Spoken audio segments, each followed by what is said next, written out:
ಒಂದು ವೇಳೆ ಇದೇ ಮನುಷ್ಯ ನಿಮ್ಮ ಅಪ್ಪ ಅಮ್ಮನ ಮರ್ಯಾದೆ ತೆಗೆದಿದ್ರೆ ನೀವು ಸುಮ್ಮನೆ ಇರ್ತೀರಿ.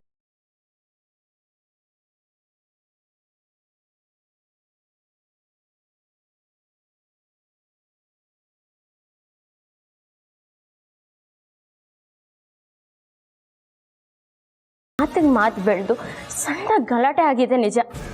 ಆದರೆ ಅದನ್ನು ಮರೆತು ಮುಂದಕ್ಕೆ ಹೋಗ್ಬೇಕೇ ಹೊರತು ಅದನ್ನೇ ದೊಡ್ಡದು ಮಾಡಬಾರ್ದಲ್ವಾ? ಅದನ್ನೆಲ್ಲ ಮರೆತು ನಾವು ನಮ್ಮ ಪಾಡಿಗೆ ನಾವೇ ಇದ್ವಿ. ಆದ್ರೆ ಅದೆಲ್ಲ ಮತ್ತೆ ನೆನಪಾಗೋ ಹಾಗೆ ಮಾಡಿದ್ದು ನೀವು.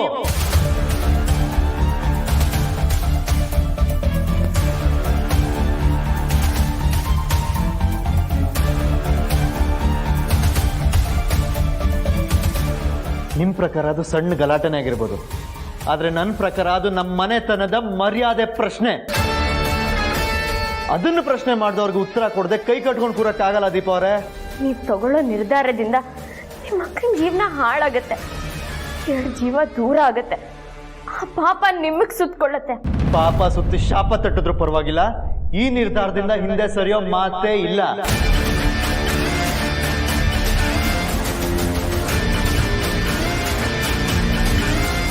ಇದೇ ನಿಮ್ ಕೊನೆ ನಿರ್ಧಾರನ? ಹೌದು ಅಂತ ಯಾವ ದೇವ್ರ ಮೇಲೆ ಪ್ರಮಾಣ ಮಾಡಿ ಹೇಳ್ಬೇಕು ಹೇಳಿ? ಯಾಕೆ ಮಗಳೇ ಹೀಗೆ ಮಾಡಿದೆ? ಈ ಮದುವೆ ಮಾತುಕತೆ ನಡೆಯೋದಕ್ಕಿಂತ ಮುಂಚೆ ಇಲ್ಲೇನೋ ಸಮಸ್ಯೆ ಇದೆ ಅಂತ ನಿನಗೆ ಗೊತ್ತಿತ್ತಲ್ವಾ? ಎಲ್ಲಾದ್ರೂ ತಂದು ಮಾತಾಡಿ ಸಮಸ್ಯೆನ ಬಗೆಹರಿಸ್ಕೋಬೋದಾಗಿತ್ತಲ್ವಾ? ಎಲ್ರೂ ನೀವು ಒಪ್ಪಿಸ್ತೀರ ಅನ್ನೋ ಧೈರ್ಯದ ಮೇಲೆ ಅವಮಾನ ಆಗಿರೋ ಜಾಗಕ್ಕೆ ಬಂದೆ. ಆದ್ರೆ ಸನ್ಮಾನ ಹೋಗ್ಲಿ, ಮರ್ಯಾದೆನೂ ಸಿಗ್ಲಿಲ್ಲ. ಏನ್ ಸಾಧನೆ ಮಾಡಿದ್ಯಾ ಅಂತ ನಿನಗೆ ಸನ್ಮಾನ ಮಾಡಬೇಕು. ಮಾಡಿರೋದು ಮನೆ ಹಾಳು ಕೆಲಸ, ಮಾತಾಡೋದು ಮಾತ್ರ ಸಾಚಂತ.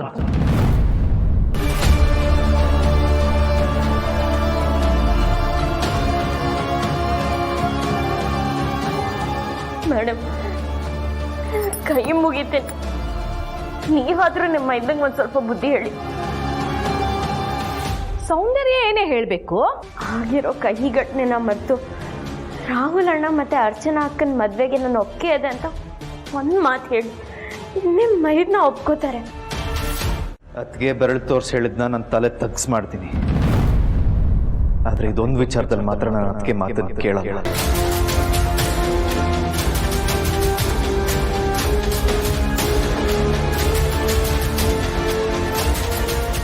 ಸಾರಿ ಅದಕ್ಕೆ, ನೀವೇ ಹೂ ಅಂದ್ರು ನಾನು ಈ ಸಂಬಂಧನ ಒಪ್ಪಲ್ಲ.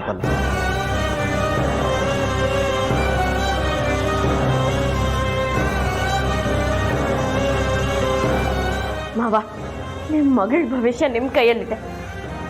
ಒಂದು ಮಾತು ನಿಮ್ಮ ಮಗಂಗೆ ಹೇಳಿದ್ರೆ ಅವ್ರು ಖಂಡಿತ ನಿಮ್ಮ ಮಾತು ಕೇಳ್ತಾರೆ. ಗೊತ್ತಿಲ್ಲದೇನೋ ಕೆಟ್ಟ ಗಳಿಗೆಯಲ್ಲಿ ನಡಿಬಾರ್ದು ನಡೆದಿದೆ. ಅವತ್ತು ಆಗಿದ್ದಕ್ಕೆ ರಾಹುಲ್ ಅಣ್ಣನಿಂದ ನಿಮ್ಮೆಲ್ಲರ ಹತ್ರನೂ ಕ್ಷಮೆ ಕೇಳಿಸ್ತೀನಿ.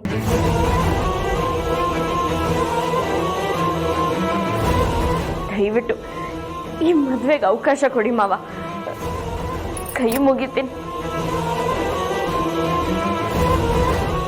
ಮಾವ, ಕಾಲಿಗೆ ಬಿಡ್ತೀನಿ ಮಾವ. ನೀನು ಕಾಲಿಗೆ ಬಿದ್ದ ಕೂಡಲೇ ಕರಗಿ ತಥಾಸ್ತು ಅಂತ ಪ್ರಸಾದ ಕೊಡೋಕ್ಕೆ ನಾನೇನು ನೀನು ಇಷ್ಟಪಟ್ಟು ಪೂಜೆ ಮಾಡೋ ದೇವ್ರಲ್ಲಮ್ಮ. ನಾನೊಬ್ಬ ಸಾಮಾನ್ಯ ಮನುಷ್ಯ.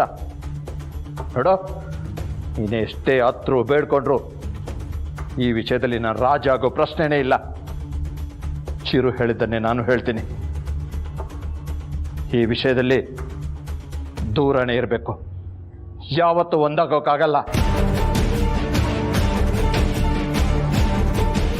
ಹಾಗಂದ್ರೆ ಅಕ್ಕ ಮದ್ವೆ ಆಗೋದು ಬೇಡವಾ?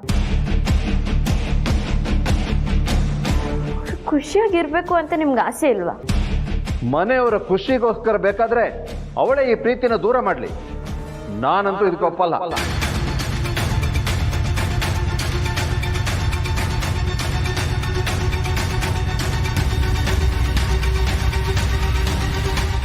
ಕ್ಷಮಿಸಿ ಬೀಗ್ರೆ, ನಮಗೆ ಏನೋ ವಿಷಯ ಗೊತ್ತಿಲ್ಲದೆ ನಾವು ಇಲ್ಲಿಗೆ ಬಂದ್ವಿ. ಇದೆಲ್ಲ ನಿಮ್ಮ ವೈಯಕ್ತಿಕ ವಿಷಯ, ನಾವು ಏನು ಹೇಳೋಕೆ ಬರೋದಿಲ್ಲ.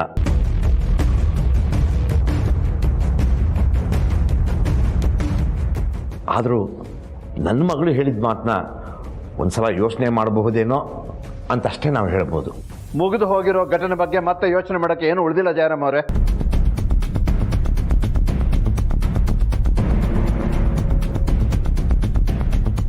ಬೇಜಾರು ಮಾಡ್ಕೊಳ್ದೆ ತಂದಿರೋ ತಾಂಬೂಲ ಸಮೇತ ನೀವಿನ್ನು ಹೊರಡಿ.